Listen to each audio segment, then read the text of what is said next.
It's Aquarium Monday on Daily Download.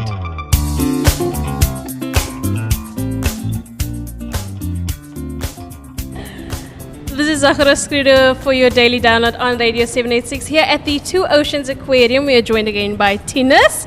And after polishing this so that Razan can get some good lighting, we are in front of this huge tank. Tinus, where have you dragged us to today? Good morning. We're in front of the I&J Predator exhibit. So if you look at these panels we're sitting in front, there are 4 panels. Right. Okay, the aquarium in this year, we're in our 24th year. Cool. When the aquarium was built, it's one of our first exhibits, one of our original exhibits we opened with. Okay. And at that stage, one of these panels, it was the biggest single piece of acrylic they could chip in the world.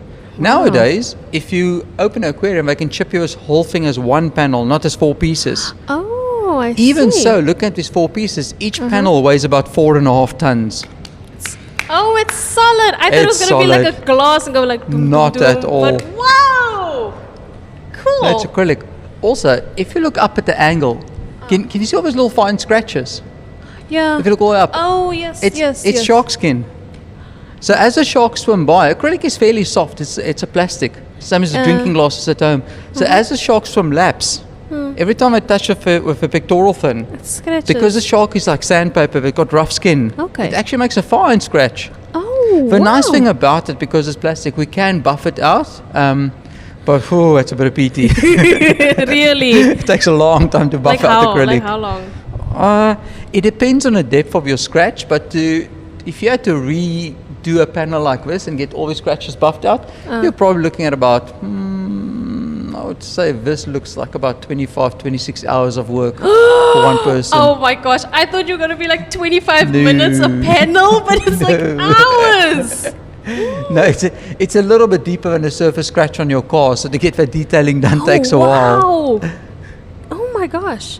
Well, speaking of the sharks, how do you look after, well, not just the sharks, but all your fish in general?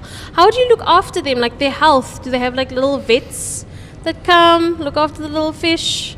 We do. It's a very good question. We've got a consulting vet who comes in every few months. He's actually a specialized aquaculture vet. Okay. Fish are seen as exotic pets, so there's not a lot of medicine specifically developed for them. So interesting enough, when we get diseases, we would use on their medication, which is often used on chickens and pigs and cattle. Oh. So for your fish, you've got to adjust the drug dosages, Right, yeah. which is really interesting. They do get parasites, but as a whole, as a population, these guys actually stay fairly healthy. Okay. Feeding is a bigger trick, and then it also depends on which exhibit you're looking at. In this one, we're fairly lucky that most of these fish are actually open water species. So the Okay. species you see in here are generally not territorial. Oh, if I you look in the see. foyer where we came in, Uh-huh. where we find tropical fish, all the little colorful ones, they're normally reef bound, each has his own home. And I always best describe it, it's like thinking of a group of 6-year-olds in a classroom. Most mornings as a teacher, when you come in, everything's fine. One morning, Right. you come in, there's a bit of a fight and a bit of squabbles. Yeah. So in those community exhibits, it's quite tricky because we've got to manage the population to move them out all the time. Really? There's always power struggles. Oh my gosh. So what you find is, if you take out the fish that's being bullied by the rest, you can never bring him back, because the moment he arrives back from quarantine, They'll everyone goes remember. like, I remember you, and they box. If you then say, okay, hang on, I'm going to be clever. You look like a troublemaker. There's always one dominant fish. Yeah. There's all the rules for roost. Yeah, right. So you take him out, and the tank settles down, and for 2 days, everything's fine. Okay. And then the rest of the fish look around and say, hang on, the boss is gone. There's an opening. I think I should be the next boss. Okay. Then they start squabbling again. Okay. So your next most dominant fish just... So Okay. it can be a nightmare. The other amazing thing is, unlike people, we tend to pick fights with people who look different from me, has different beliefs, live in a different place. Not fish. Fish have got intra-species aggression. Okay. It means that if a fight, they're always in fights for sex, space, and food. Okay. So what it means, if you see they're on a far side of a tank, if you keep in a tank 2 fish of the same species, and one morning somebody gets out the wrong side of the bed, so now starts squabbling, fight breaks out. Right. On the other side of the tank, quite peaceful, there's a chap swimming around minding his own business. Yeah. He looks over there, he notices a fight. He doesn't go and join that fight. He starts looking for his own species. So everybody looks like me. Okay. I'm going to find them and I'm going to start picking fights with them. Oh, goodness. So you're coming in to see one altercation, and Right. within about an hour or two, everyone's being a bit argy-bargy with each other. Goodness. But like I said, mostly for reef bounding. Here, It's luckily open not. water. Most of these fish are open water shoaling Okay. species. So Okay. their survival strategy is to stick together as a shoal. That's where they find protection. So they hunt Okay. together, they move together. Right. Okay. Well, that's and sharks, are they territorial or any kind? Do they travel? They in can be a shoals? bit. This species in particular, spotted ragged-tooth sharks, are not really territorial, but they got migration routes up and down the coast. Okay.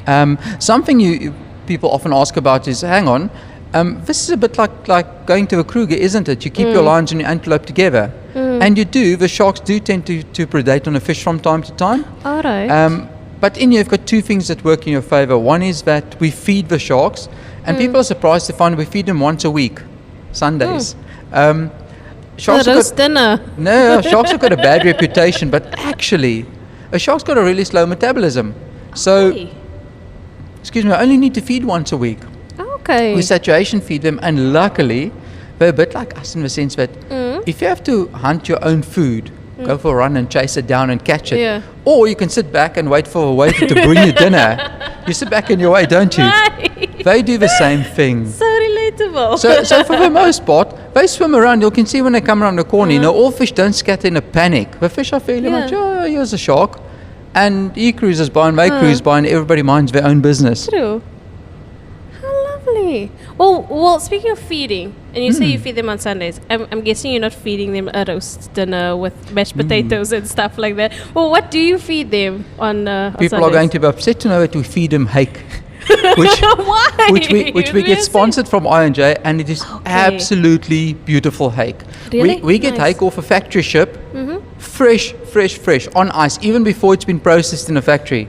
So it's stuff. It's human quality food. It's top line food we feed them. Why we feed them hake is because hake has got a fairly low fat content.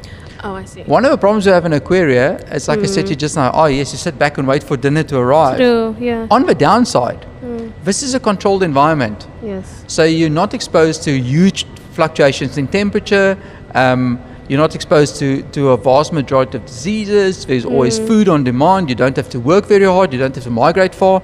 So fish in aquaria over time tends to become obese. We're always managing their health in order to get them to slim down. Okay. And that's why for ragged-tooth sharks, they'll quite happily eat hake, but because hake has got such a low fat content, Okay. but they don't get fat as easily as they would on an oily fish. Right, yeah.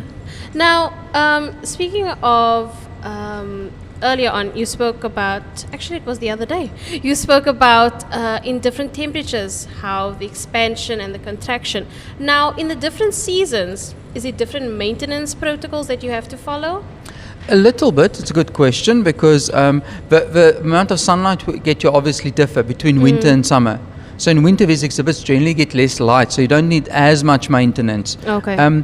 Interestingly enough, what happens is we are mammals, whereas fish are cold-blooded. Right. So interestingly enough, for you and I, if we're going to the sea and one of the sea's 22 and the other day it's 20, you can feel, it's a bit colder than it was last time, but I'll still have a swim. Yeah. To us, it doesn't do much because we regulate our body temperature. For fish, whose body temperature is same as surrounding water, that 2-degree drop in temperature makes a massive difference in their metabolism. Okay. So we often find in winter we actually have to switch their diets and have to adjust their diet. In summer, most of these animals' metabolism speeds up a bit. You need to feed them a bit more. Because you feed them a bit more, there's more nutrients in the water, which means more algal growth, more maintenance. Right, In winter, yeah. the whole thing It's just the slows slow, down. yeah. There's less sunlight and the fish gets less food. Okay. So actually in winter time, normally our maintenance go down a little bit. Okay. Interestingly enough for Cape Townians, I have to mention that because Okay. if you grew up in Cape Town like I did and we think of winters as cold and wet and miserable, Right. in the sea, ironically, things work the other way around Okay. Cape Town. In summer months, if you go swimming off Sea Point, the water's actually colder than in winter. What? In- Really? yeah, in summer months we get mostly southeasterlies, and the southeasterly blows the surface water away from Cape Town, and we get upwelling, really cold water. Okay. So in winter, in summer, our temperature is often about anything from about 12 to 14 degrees In winter, it's warmer. It's 15 to 17. Wow. So for us to dive, we would rather Yeah. dive around Cape Town in winter than in summer. That Our exhibits still explains. tend to That run explains warmer. why people who surf and all that go during the winter time, especially.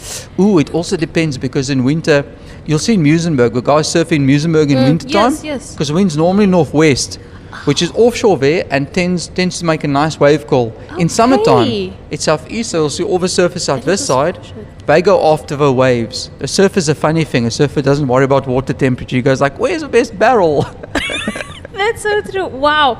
Thank you so much for telling us a lot about our little friends here and our massive friends that are hiding away from us. But that's okay. They'll come around again. Thank you so much, Tinus. Awesome. Enjoy the rest of your day. Thank you too. This is Zahra Skrider for your daily download here at the Two Oceans Aquarium for your Aquarium Monday. This has been Aquarium